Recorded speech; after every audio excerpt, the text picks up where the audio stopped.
یہ دور تبدیل ہوتا رہا. لوگوں نے اپنی بادشاہیاں قائم کرنے کے لیے بڑے بڑے قتل کیے. ہلاکو خان نے انسانی کھوپڑیوں کے مینار بنائے. لوگوں نے بڑے بڑے ظلم کیے، جبر کیے، خوف اور ہراس پھیلایا. اپنے اقتدار پکے کرنے کے لیے بڑے بڑے جبر کیے. پھر کیا ہوا؟ ایسی ایسی بیماریاں لگی جن کے علاج ہی کوئی نہیں تھے دنیا میں. بھری ہوئی تجوریاں، پیسے باہر گر رہے ہیں، پر ڈاکٹر کہہ رہا ہے تیرا مرض ہی وہ ہے جس کا علاج ہی کوئی نہیں. اللہ تبارک و تعالیٰ کے قانون سے جب لوگ ٹکراتے ہیں پھر پاش پاش ہو جاتے ہیں. وقت گزرا، ٹائم یزید کا آیا. وقت گزرا تو ٹائم عبید اللہ ابن زیاد کا آیا. ٹائم شمر کا آیا. 1450 سال گزرنے کے بعد اس ہزاروں کے مجمع میں سے ایک ایک بچے کو حدیث یاد ہے کہ حسن اور حسین جنتی جوانوں کے سردار ہیں. بتاؤ یزید کو نہیں آتی تھی؟ شیمر کو نہیں پتا تھا؟ کلمہ تو پڑھتے تھے نا. یہ عبید اللہ ابن زیاد کو نہیں پتا تھا؟ نبی پاک علیہ السلام کے کندھوں پر حسنین رہے، ان سب کو پتا نہیں تھا؟ یہ جانتے نہیں تھے کہ یہ وہ حسنین کریمین ہیں جن کو حضور سنتے تھے، فرماتے تھے یہ میرے پھول ہیں دونوں. کیا بات رضا اس چمنستان کرم کی، زہرا ہے کلی جس میں حسن اور حسین پھول. آج 1450 سال گزرنے کے بعد امت کو حدیث آتی ہے کہ نبی پاک علیہ السلام نے فرمایا جس نے حسن اور حسین سے پیار کیا اس نے مجھ سے پیار کیا، جس نے ان سے بغض رکھا اس نے مجھ سے بغض رکھا. کلمہ پڑھتے تھے، مسلمان کہلاتے تھے. 10 محرم کو جمعے کا دن تھا. امام حسین امامہ باندھ کے گھوڑے پر بیٹھ کر خطبہ دینے لگے تو ایک شخص اندر سے بول کے کہنے لگا حسین تقریر لمبی نہ کر، ہمارا جمعہ لیٹ ہو رہا ہے. بلے و نمازیو، سامنے وہ شخصیت کھڑی ہے جس پر ابھی درود پڑھیں گے نماز میں، اللہم صلی علی محمد وعلا. ابھی درود پڑھیں گے حسین ابن علی پر، ابھی شہید کر کے ابھی درود پڑھیں گے. وہ سامنے کھڑے. اور امام حسین کا ایک جملہ تاریخ نے یوں لکھا ہے کہ شاید ریت کے ذرے بھی تڑپ گئے. امام علی مقام فرمانے لگے مجھے غور سے دیکھو، تمہیں پتہ ہے میں کون ہوں؟ تم جانتے ہو میں کون ہوں؟ نبی پاک نے فرمایا تھا یہ حسن اور حسین میرے بیٹے ہیں کیونکہ میری بیٹی کے بیٹے. تمہیں پتہ ہے میں کون ہوں؟ سامنے امام حسین کھڑے. فرمایا مجھے جانتے ہو؟ اور امام علی مقام فرمانے لگے میں تمہارے نبی کا نواسا ہوں، اور آج کے بعد تمہیں کسی نبی کا کوئی نواسا نہیں ملے گا کیونکہ نبی پاک آخری نبی ہیں. اور جب حضور کے بعد کوئی نبی نہیں آئے گا تو کسی نبی کی اولاد کیسے ہوگی؟ تمہیں آج کے بعد کسی نبی کے نواسے کی زیارت نہیں ملے گی.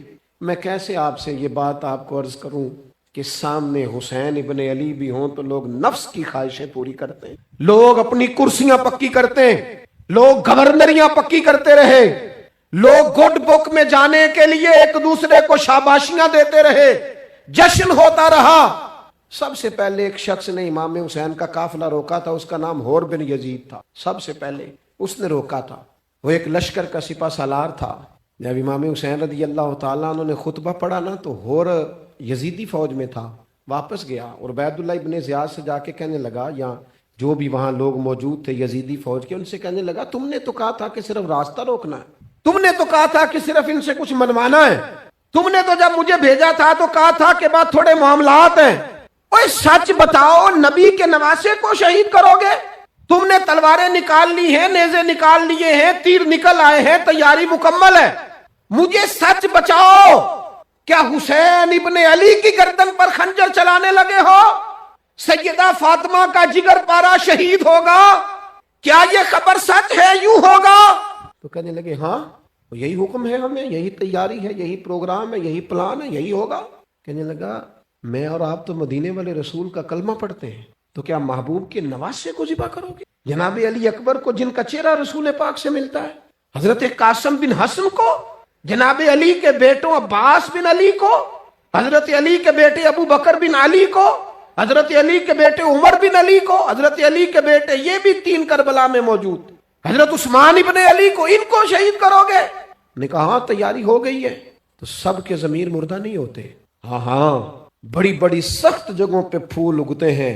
اور نے جب ان سے کہا کہ تمہارا پکا ارادہ ہے، کہا پکا ارادہ ہے، تو اس نے کہا یہ زیرہ پکڑو، یہ عہدہ پکڑو، مجھے تمہارا دیا ہوا عہدہ نہیں چاہیے، حسین کے نانا کی دی ہوئی جنت درکار ہے، یہ رکھو اپنے پاس، مجھے تمہارا. ایڑی لگائی اس نے اور دوڑا اور امام حسین کے قدموں میں گیا. کہنے لگا حضور میں مجرم ہوں، میں خطا کار ہوں، میں نے سب سے پہلے آپ کو روکا تھا، پر مجھے قسم ہے اللہ کی میں جانتا نہیں تھا ان کا ارادہ کیا ہے۔ حضور بھول گیا، غلطی کر بیٹھا، یہ اندھے ہوں گے، ان کی آنکھوں میں پٹی بندی ہوگی، پر مجھے تو پتا ہے نا کہ دنیا کو پھر محمد کا نواسہ نہ ملے گا۔ مجھے خبر ہے اگر معافی مانگوں تو معاف کر دو گے، پہلا مجرم ہوں، میں نے روکا ہے، اگر آ جاؤں تو قبول کر لو گے۔ یہ ظرف، یہ حوصلے، یہ توانائیاں اگر ہیں تو سیدہ فاطمہ کے دودھ میں ہیں، یہ شیر خدا کی تربیت میں ہیں، یہ محبوب نے جو ان کی زبانوں کو چوسا تو اس کرم میں ہے۔ حضرت امام حسین نے اٹھ کے سینہ یوں چوڑا کیا، ہاتھ پھیلائے، فرمایا آجا، لگ جانا میرے سینے کے ساتھ، تو آ جانا، تو نے دیر کی، ہم تو پہلے سے منتظر تھے، تو آ جا، تیری ساری معاف ہیں۔ ہور کے مقدر جاگے، امام علی مقام کے لشکر میں شامل ہوا۔ بعض نے لکھا ہے جو لوگ ابتدا میں شہید ہوئے امام حسین کی طرف سے، ان میں ہور شامل۔ حضرت جناب زینب نے پتہ کیا دیکھا تھا؟ وہ سننا ذرا، امام حسین کی لاش مبارک کربلا میں پڑی تھی اور امام حسین کا سر کاٹ کے نیزے پہ چڑھایا گیا تھا، اور وہ بیویوں کے سامنے خالی سر چڑھ رہا تھا، اور سینکڑوں میل کا سفر کر کے دمشق کے بازاروں سے گزرتا وہ سر گیا۔ آج میں سر کی بات نہیں کرتا، سر کی، آپ مرد ہیں، جوان ہیں سارے، یہاں کسی کا کٹا ہوا ہاتھ پھینک دیا جائے نا، ہاتھ تو لوگ چیخے مار کے دوڑ جائیں گے، بلکہ ہاتھ تو دور رہا، کسی کی انگلی کاٹ کے یہاں پھینکی جائے تو لوگ چیخے مار کے مرد دوڑ جائیں گے، لیکن کٹا ہوا سر دیکھا، لاشیں دیکھے۔ یزید کا دربار آیا، بی بی صاحبہ کو نا ایسے عورتوں نے اپنے حالے میں لیا ہے، سیدہ زینب وہاں بیٹھ گئی، تو جب بولا نا یزید دربار میں، کہنے لگا کہ دیکھو اللہ نے عزت والوں کو عزت دی، معاذ اللہ ثم معاذ اللہ، اور میرے مخالفین کا کیا حشر ہوا جب اس نے دیکھے نا، ایک آدمی مجبور ہے، مقہور ہے، اتنا لمبا سفر ہے، غربت ہے، پیاس ہے، بیماری ہے، کیا انداز ہے، جب اس عالم میں یزید کے دربار میں اس نے گستاخی کی امام حسین کی۔ یہاں لوگ کہتے ہیں کسی کو کچھ نہ کہو، کہ کیوں نہ کچھ کہیں، جو سیدنا امام حسین کے بارے میں بات کرے گا زبانیں کھینچیں گے اس کی، جو صحابہ کے بارے میں بات کرے گا ہم کرنے دیتے ہیں؟ یہ کیا بات ہوئی؟ گستاخی کرنا، بے ادبی کرنا، یہ کون سا دین ہے؟ یہ تو تم بے دینی پھیلا رہے ہو۔ سنو، جب اس نے بے ادبی کی تو سیدہ زینب چپ نہیں رہی، بلکہ حضرت زینب بولی اور کھڑی ہوئی، اور آپ نے تلاوت کی قرآن مجید کی، اور آیتیں پڑھی، کہنے لگی وَتُعِزُّ مَن تَشَاءُ وَتُذِلُّ مَن تَشَاءُ بِیَدِکَ الْخَیْرُ، اور آپ فرمانے لگی یزید تو کہتا ہے تیرے مخالفین پسپا ہو گئے، تجھے عزت ملی؟ آپ فرمانے لگے یہ تیرا دربار ہے نا، یہ تیرا سجا ہوا ہے نا، تیرا اس وقت ڈنڈا چلتا ہے نا؟ فرمانے لگی چند سال ٹھہر جا، تیرے اوپر لوگ لعنتیں برسائیں گے، اور فرمایا جب جمعے پڑھے جائیں گے تو لوگ میرے حسین کے نام کے خطبے پڑھیں گے۔ فرمایا آج یہ تیرا دربار ہے نا۔ حضرت نعمان بن بشیر صحابی رسول تھے، وہ کہتے ہیں میرے قریب ایک نابینا صحابی بیٹھا تھا، سنو حوالہ میں دکھاؤں گا، کہنے لگے میرے قریب اس وقت یزید کے دربار میں ایک نابینا صحابی بیٹھے تھے، جب بی بی زینب نے یہ بات کی نا تو وہ نابینا صحابی میرا ہاتھ پکڑ کے کہنے لگے نعمان علی آ گئے ہیں، یہ تو علی کی آواز ہے، علی آ گئے، جبریل امی بول رہے ہوں جیسے، حکمت کے گوہر رول رہے ہوں جیسے، دربار دمشق میں وہ زینب کا خطاب منبر پہ علی بول رہے ہوں جیسے، کہنے لگے علی آ گئے، علی، یہ تو علی کی آواز ہے۔ جناب نعمان بن بشیر کہنے لگے نہیں، علی جب بولتے تھے تو بڑا رنگ ہوتا تھا، ابھی تو زینب کھل کے بول ہی نہیں رہی، ابھی تو زینب ستائی ہوئی ہے، ابھی تو زینب زخم کھا کے آئی ہے، ابھی تو زینب پیاسی ہے، کاش زینب ترو تازہ ہوتی تو زینب خطبہ پڑھتی تو علی کی طرح گرجدار آواز نکلتی، یزید کے محل کانپتے، جبریل امی بول رہے ہوں جیسے، حکمت کے گوہر رول رہے ہوں جیسے، دربار دمشق میں بی بی زینب کا خطاب منبر پہ علی بول رہے ہوں جیسے۔ وہ مسکینوں کی طرح منتیں نہیں کر رہے تھے، ہائے پانی ان کا مزاج ہی نہیں تھا، بلکہ وہ دلیر لوگ تھے، دلیر، اور بر موقع بر محل بولتے تھے۔ یزید آیا دربار میں، جب یہ سارا قافلہ وہاں پہنچا تو یزید دربار میں آیا، اور جب وہ دربار میں آیا تو بادشاہوں کا طریقہ ہے، گاڑیاں، اب ہمارے بادشاہوں نے روٹر والی گاڑیاں رکھی ہوئی ہیں، وہ یوں چلتی ہیں، شور ہوتا ہے پیچھے، اس زمانے میں کہا جاتا تھا با دبا ملاحظہ ہوشیار، پیچھے ہٹ جاؤ، نعرے لگنے لگے۔ تو یزید کا ایک ناخلف بیٹا امام زین العابدین سے کہنے لگا تیرا باپ کہاں ہے؟ دیکھ یہ میرے باپ دادا کے نعرے، دیکھ میرے باپ کے نعرے، تیرے کدھر ہے؟ ابھی یہ بات شروع اس نے کی تھی کہ دمشق کی جامع مسجد میں زور کی اذان ہو گئی، اور جب مؤذن نے کہا نا اشہد ان محمد رسول اللہ، تو امام زین العابدین اس کا ہاتھ پکڑ کے کہنے لگے یہ میرے نانا کے نعرے لگ رہے ہیں، اگر تیرا ہے تو بتا، یہ میرے نانا کے نعرے ہیں۔ اور فرمایا تیرے باپ کے 2-2.5 سال لگیں گے، میرے نانے کے قیامت کے بعد بھی لگیں گے، میرے نانے کے نعرے قیامت کے یہ لگتے رہیں گے، لگ رہے ہیں اور لگتے تھے اور لگتے رہیں گے۔